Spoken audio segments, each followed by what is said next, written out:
So, all right, let's talk about SQL injection. Um, that kind of command injection in Bash is not the most common form of injection. The most common form is unfortunately SQL injection. And it works from exactly the same reason that you have typically a PHP script that creates a line of code which is then reinterpreted by the SQL server as if a user had typed it in. But the reason why it's a little harder to exploit is you don't just get to type bash commands, which are fairly common for most people. You can only get to insert SQL commands, and a lot of people don't know the language SQL, structured query language. So I'm going to reset my server here. All right. And so here's SQL. Now, this is what the administrator of a SQL server will get. They'll have the ability to execute arbitrary queries. You wouldn't let a customer have this kind of power, but the administrator has this power. So they can show the databases on the server. And you'll see this has two databases. There's one called information_schema and one called widgets. And the information schema is the most important for beginning. Now, in order to get the data you want to steal, typically when you're doing SQL injection, you're trying to steal data from a database like passwords and credit card numbers and things like that. And that's all stored in a company proprietary database with a name they made up, like widgets. So this is your actual target. But you can't get data out of a database until you know the name of the database. And that gives you a chicken and the egg problem. You don't know the name, so you don't know how to ask the question. So you go for this one first because that database is automatically created by the software and it always has the same name for the same SQL Server software. And this is what MySQL uses. So you start by looking at information schema to find out where the goodies are, and then you can target the goodies.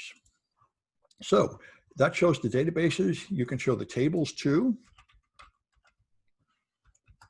And if you do, you'll get the tables just in widgets because widgets is the default database and you didn't specify the database. So there is a table named employees in the widgets database. And therefore, we might want to find what's in that employees database. Now, if we were able to type an arbitrary select query, you could just do something as simple as show everything with a star.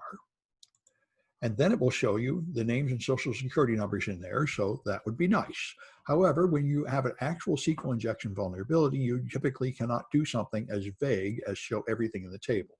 You have to pick out little pieces of data. So you can select literal things like peanut.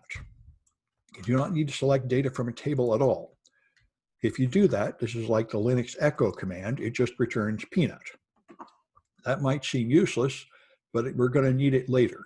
And you can also do substrings the way you could in any other language. So if I do here, substring peanut21, that's going to, oh, didn't get it, all right. Substring of peanut21 is what I want. There we are. That will take the string peanut and start at the second character and pick out one character. So the answer is E. All right. Now you can also do a Boolean. So I can do this select.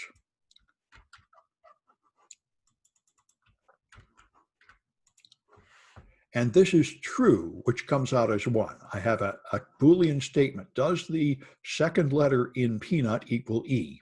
All right. So this is just the basic information how to use SQL in the ways we're going to do it. So you can now concatenate things, and you can have a where statement, which is what we're going to use quite a bit later. And these are probably the most important ones as you go ahead later. This is how SQL injection typically starts. You get what you can from information schema tables, and then you try to find table names, and then you find column names. So if you do this one, this is going to show me this is going to give me a list of all the tables in the database. And the ones with capital letters are typically the ones that are automatically generated. And way down at the end, you sometimes see the others, although it looks like I'm not finding them there in this one. Oh, here they are, lowercase. Anyway, I'm getting only the ones from information schema tables. If I do this, if I want to get this, that's the table names, I think that'll be easier to see. All right, and now I have all these capital table names that have internal things used by the database, and way at the end I have a lowercase one, which is one that actually contains the goodies, one that was created by the administrator at this company and going to contain the PII I'm trying to steal. All the rest of this is just metadata, which is not directly valuable except as it might help you find the PII. So you now have some flags to find in this one, and you can find both of them just by doing some of the sample queries. Now, where you see a line in a new section, you enter a different database. So you aren't going to be able to use this query to solve any questions in the 200 or higher series. And the main point here is you never let a customer see this kind of vulnerability where they can just type in a select query, because that's crazy. Only your administrator should be able to do something like that, because they can get at anybody's data and they can delete tables and delete databases and add records. Now, of course, if you log in to an email service or you buy a product, you are in fact altering data and adding records, but you're doing it in a controlled way where you only change the record that you're authorized to change, like your profile. So this one here is more realistic. What you can do is search for a user by name. So I can search for Joe, and if I do, it doesn't find Joe, so I have no results. And I show you the query here so we can see what it's going to do. So I'm selecting the name from employees where the name equals Joe. And if I put a name that's actually in there, like Bill Gates, then it will find that name. So that's not surprising, and this is what search engines do. But if I put in a name containing an apostrophe, like this guy who was important in my youth, although no longer famous, I suppose, then you get a syntax error, and this is the kiss of death. This means people can take over your server and steal the data, because I was able to confuse the server about the syntax of a statement. And what happened is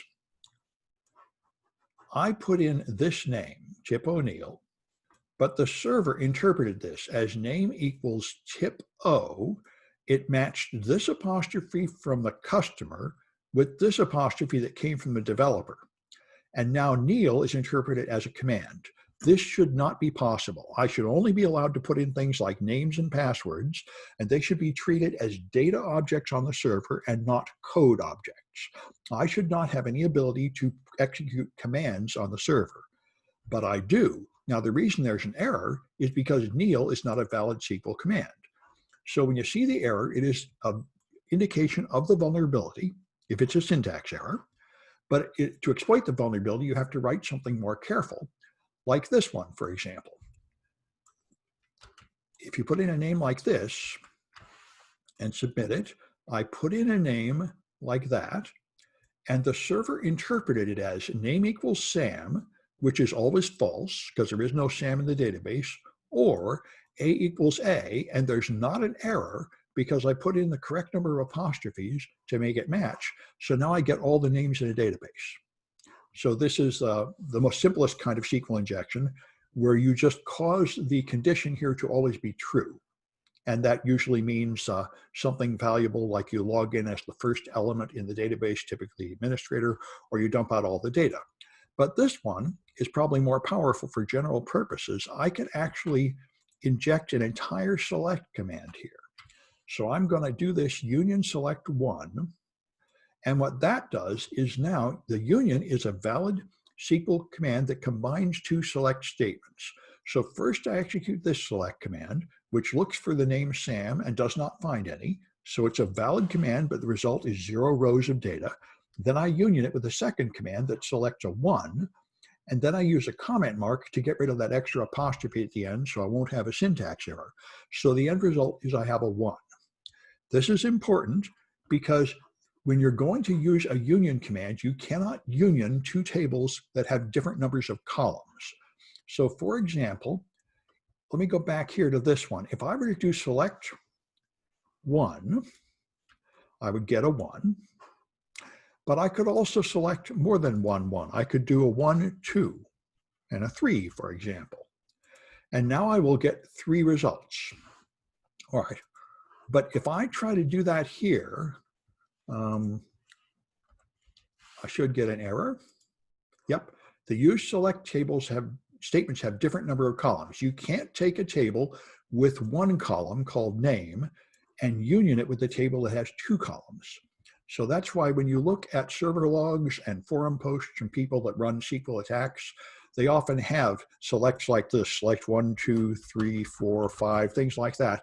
You do that to find out how many columns there are in the result. And then so in this case, I only have one column of data, so whatever I want has to fit in one column.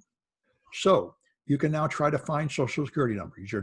Now the point of this is you can now inject an entire select command here. What you have done is taken a realistic entry form that takes only a name, and you have turned it into this kind of entry form where you can put in any select column command you want. So you can start putting in select commands back from here, and you can now find out the name of the database, the name of the table, and you can find information. You can jump it out of here. Now, what a lot of people, this is manual SQL injection, where you're typing in the commands one by one, where you really understand what's happening. But what a lot of people do is use automated tools, and SQL Map is the most popular tool. So I have a few commands, a few challenges where you use SQL Map to attack a couple of my servers. And then there's blind SQL, which is even more fun. So I reset the server. In all the examples we've done so far, you do a query and the results show up on the page so you can see them. That's the simple kind of SQL command. But if I have this form where I put in a name, and I put in a name that exists, it finds it and says user Bill Gates found. So this looks like a normal SQL command where it went to the database and it printed out data that came from the database, but it didn't. And the way you can tell is if you put in one of those injections. Well, first thing, of course, is to find that it is vulnerable. So if you just add an apostrophe, again, you get a syntax error. So it is vulnerable. It allowed me to put it in an apostrophe, which it confused with an apostrophe from the developer. So I do have the ability to do command injection. So then if I put in one of my command injections that it should work, like this one, then it works and I got a result, but notice it did not print any data from the database. What it did was it reflected back the name that I put in, X apostrophe or apostrophe A equals A. So I can tell if the query succeeded, but I do not get any data from the database at all in the output. So this is called blind SQL injection. I can perform SQL injection and execute commands on the server, but I cannot see the output of those commands. However, I can tell if something is true or false. In this case, I got a result because A equaled A. If I change this to B, now I get no result because this condition is false. This part is always false and that part is always false. So I can ask a true or false question. This is like the game 20 questions. I can ask a question and I get one bit of answer, whether that condition was true or false. And you can narrow things down here. So for example, I might want to know how long the database is. So I could inject this one. And if the length of the database, so name equals X, which I know is never true, or length of database equals 1. And that is also false, or I would have got a result. And so I could just try data length equals 1, 2, 3, 4, 5 until I find it. But I can be smarter than that. I can say if it's not 1, it's probably greater than 1. So yes, all right. And now I can just sort of zero in on it. Is it greater than 5? And it is greater than 5. So you can zip into things here. And now you can actually pump out names and such. You can go for a name like this. I can go for employee where name is Bill Gates. And let's try this one. All right. Okay, so here I have a condition. Name equals X, union, select name from employees where name equals Bill Gates, and the substring of name 11. So here I've combined all these techniques together. I've used a union, so I can write a complete new select command.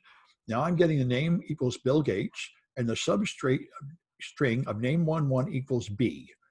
This is the condition I'm testing. And the condition is, does the first letter of the name equal B? And that is true, so I get an answer. If I were to put in, get down to the right place, if I put in an A here, then that condition is false, so I don't get an answer. And by the way, you can use greater than or less than on letters too. So even though it's not equal to A, it's probably greater than A alphabetically. That would be B, C, D, and so on. And that's true. So you can zero in on things faster than you might imagine. And you can now find things like Social Security numbers and ID numbers and such with this blind SQL injection. So give that stuff a try if you like. My students often find it confusing, but it's really the same as bash command injection. It's just that you're using this SQL language, which is a little unfamiliar, but really not that complicated. So I'm going to save this one.